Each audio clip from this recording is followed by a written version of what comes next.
नमस्कार. सावित्रीबाई फुले शिक्षण प्रसारक मंडळ संचलित श्रावणलाल मोदी विद्यालयातील मी सहशिक्षिका श्रीमती पवार एम.वाय. आज आपल्यासमोर घेऊन येत आहे इयत्ता 8वीच्या इतिहास या विषयातील तिसरे प्रकरण ब्रिटिश सत्तेचे परिणाम भाग 2. या प्रकरणाचा अभ्यास करत असताना आपण पुढील घटक पाहणार आहोत. 1. इंग्रजांची आर्थिक धोरणे. 2. जमीन महसूल विषयक धोरण. 3. नव्या जमीन महसूल व्यवस्थेचे परिणाम. 4. शेतीचे व्यापारीकरण. 5. वाहतूक व दळणवळण व्यवस्थेत सुधारणा. 6. भारतात नव्या उद्योगधंद्यांचा विकास. 7. सामाजिक व सांस्कृतिक परिणाम. चला तर पाहूया मग प्रकरण तिसरे ब्रिटिश सत्तेचे परिणाम भाग 2. इंग्रजांची आर्थिक धोरणे. प्राचीन काळापासून भारतावर अनेक आक्रमणे होत राहिलेली आहेत आणि जे आक्रमक भारतात स्थायिक झाले ते भारतातील संस्कृतीशी समरस झाले होते.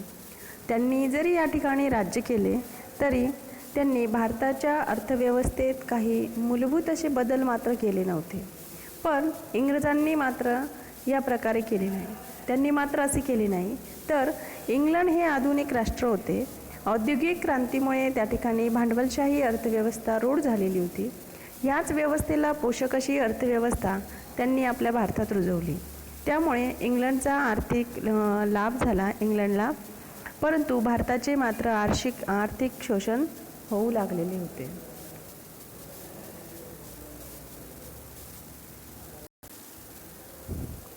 इंग्रजांचे जमीन महसूल विषयक धोरण.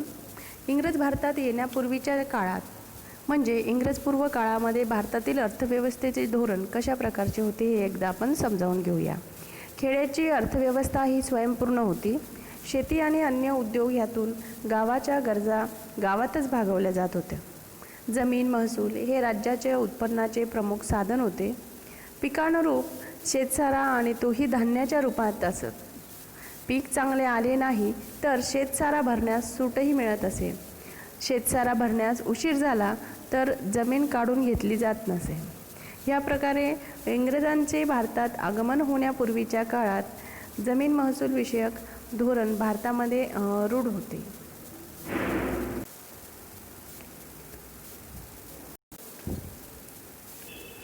नंतर मात्र इंग्रजांच्या राजवटीत ज्या वेळेस भारतातील जमीन महसूल विषयक धोरण याच्यात बदल करण्यात आला होता. म्हणजे जमिनीची मोजणी करून क्षेत्रानुसार शेतसाऱ्याची आकारणी होऊ लागली. शेतसारा पैशाच्या स्वरूपात व मुदतीपूर्व भरण्याची सक्ती केली गेली. वेळेत शेतसारा न भरल्यास जमीन जप्त केली जाऊ लागली आणि वेगवेगळ्या ठिकाणी वेगवेगळी महसूल पद्धती असल्याने आर्थिक शोषणही होऊ लागलेले होते. नंतर जमीन महसुलाच्या नव्या पद्धतीचे भारतावर काय परिणाम झाले हे आपण पाहणार आहोत. रोखीने शेतसारा भरण्यासाठी शेतकरी मिळेल त्या भावाने पीक विकू लागले. दलाल व्यापारी अडवणूक करून कमी दरात धान्य खरेदी करत. शेतसाऱ्यासाठी शेतकरी जमीन गहाण ठेवू लागले. त्यामुळे ते कर्जबाजारी झाले. कर्ज न फेडता आल्याने त्यांना जमीन विकाव्या लागत. सरकार, जमीनदार, सावकार व व्यापारी हे शेतकऱ्यांचे शोषण करीत असत. दुष्काळ. 1860 ते 1900 ह्या काळात भारतात मोठे दुष्काळ पडले.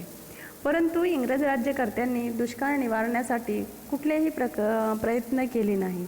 तसेच पाणी पुरवठ्याच्या योजनांवर फारसा खर्चही केला नाही. वाहतूक व दळणवळण व्यवस्थेत सुधारणा. इंग्रजांनी व्यापार, वृत्ती व प्रशासनाच्या सोयीसाठी भारतात वाहतूक व दळणवळण यांच्या आधुनिक सोयीसुविधा निर्माण केल्या. कोलकाता व दिल्ली यांना जोडणारा महामार्ग त्यांनी बांधला. 1853 साली मुंबई ठाणे रेल्वे मार्गावर आगगाडी धावू लागली. त्याच वर्षी तारायंत्राद्वारे संदेश पाठवण्याची यंत्रणा इंग्रजांनी भारतात सुरू केली. या यंत्रणेने भारतातील प्रमुख शहरे आणि लष्करी ठाणे एकमेकांना जोडली गेली. त्याचप्रमाणे इंग्रजांनी डाक व्यवस्थाही सुरू केला. या सर्व सुधारणांमुळे भारतीय समाज जीवनावर दूरगामी परिणाम झाले. देशाच्या विविध भागातील लोकांचा परस्परांशी संपर्क वाढला. त्यामुळे त्यांच्यातील एकतेची भावना वाढवण्यास हातभार लागला होता. अशा प्रकारे मग भारतातील जुन्या उद्योगधंद्यांचा ऱ्हास झाला. भारतातून इंग्लंडला जाणाऱ्या मालावर इंग्रज सरकार जबरदस्त मधून भारतात येणाऱ्या मालावर अतिशय कमी कर आकारण्यात येईल. तसेच इंग्लंडमधून येणारा माल हा यंत्रावर तयार झालेला असे, त्यामुळे त्याचे उत्पादन मोठ्या प्रमाणात व कमी खर्चात होईल. अशा स्वस्त मालाची स्पर्धा करणे भारतीय कारागिरांना कठीण झाले. परिणामी भारतातील जे पारंपरिक उद्योगधंदे होते ते उद्योगधंदे बंद पडले व अनेक कारागीर हे बेकार झालेले होते. मग भारतात नव्या उद्योगधंद्यांचाही काही प्रमाणात विकास झालेला होता. इंग्रज सरकारचा पाठिंबा, त्याचबरोबर व्यवस्थापनाचा अनुभव व भांडवल इत्यादी गोष्टींच्या अभावामुळे भारतीय उद्योजक मोठ्या संख्येने पुढे येऊ शकले नाही. परंतु अशा काही अडचणींवर मात करून काही भारतीयांनी उद्योगांची उभारणी देखील केली होती. यात 1853 कावसजी नानाभाई दावर यांनी मुंबईत पहिली कापड गिरणी सुरू केली. तसेच 1855 बंगालमधील एरिश्रा येथे तागाची पहिली गिरणी सुरू झाली. तसेच 1907 साली जमशेदजी टाटा यांनी जमशेदपूर येथे टाटा आयर्न अँड स्टील कंपनीचा पोलाद निर्मितीचा कारखानाही स्थापन केला. भारतामध्ये मग कोळसा, धातू, साखर, सिमेंट व रासायनिक द्रव्ये ह्या उद्योगांनाही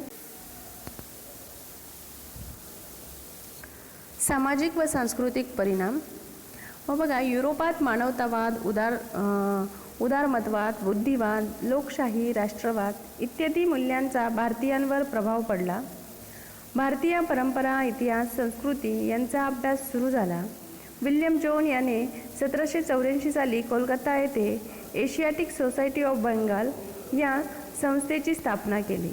मॅक्स म्युलर हा जर्मन विचारवंत भारतीय धर्म, भाषा, इतिहास यांचा गाढा अभ्यासक होता. इंग्रजांच्या अभ्यासू वृत्तीमुळे आपणही आपल्या इतिहासाचा, धर्माचा, परंपरांचा अभ्यास करावा असे नवसुशिक्षित मध्यम वर्गाला वाटू लागलेले होते. नंतर बघूया सुधारणा कायदे. 1829 साली लॉर्ड बेंटिंकने सतीबंदीचा कायदा केला.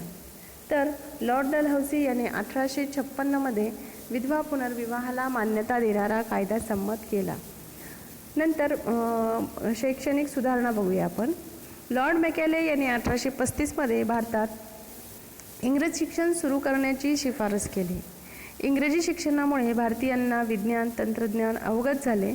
1857 साली मुंबई, कोलकाता व मद्रास येथे विद्यापीठाची स्थापना देखील झालेली होती. मग अशाच प्रकारे पाश्चात्य शिक्षण घेतलेल्या ह्याच नवशिक्षित मध्यम वर्गाने भारतात प्रबोधन घडवून आणले.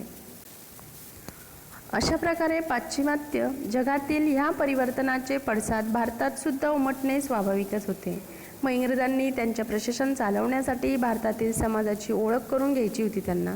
त्यासाठी त्यांनी तेथील परंपरा, इतिहास, साहित्य, कला तसेच तेथील संगीत, प्राणी, पक्षी यांचाही अभ्यास करण्यास सुरुवात केली. 1784 साली विल्यम जोन्स या इंग्रज अधिकाऱ्याने मग कोलकाता या ठिकाणी एशियाटिक सोसायटी ऑफ बंगाल ही संस्था स्थापन केली. मॅकम्युलर हा जर्मन विचारवंत भारतीय धर्म, भाषा, इतिहास यांचा गाढा अभ्यासक होता. ह्या उदाहरणामुळे आपणही आपला धर्म, इतिहास, परंपरा यांचा अभ्यास करायला हवा अशी जाणीव नवशिक्षित भारतीयांमध्ये देखील होऊ लागलेली होती. अशा प्रकारे प्रशासन चालवण्यासाठी ब्रिटिश इंग्रजी शिक्षण घेतलेल्या भारतीयांची गरज त्यांना होती. लॉर्ड मॅकॅलेच्या शिफारसीनुसार 1835 भारतात इंग्रजी शिक्षण सुरू करण्यात आले. नव्या शिक्षणाद्वारे नवे पाश्चात्य विचार, आधुनिक सुधारणा, विज्ञान व तंत्रज्ञान यांची भारतीयांना ओळख करून देण्यात आली व 1857 साली कोलकाता, मुंबई, मद्रास येथे विद्यापीठाची स्थापनाही करण्यात आली होती. मग पाश्चात्य शिक्षण घेतलेल्या मध्यम वर्गाने आता भारतातील सामाजिक प्रबोधनाच्या चळवळीचे नेतृत्वही केले. अशा प्रकारे आज आपण या प्रकरणामध्ये बघितलं की ब्रिटिश सत्तेचे भारतावर कुठले वाईट आणि चांगले परिणाम भारतीयांवर झालेले होते याचा अभ्यास आपण आज या ठिकाणी केलेला आहे. पुढील लेक्चरमध्ये आपण प्रकरण 4 1857चा स्वातंत्र्य लढा याचा अभ्यास करणार आहोत. धन्यवाद.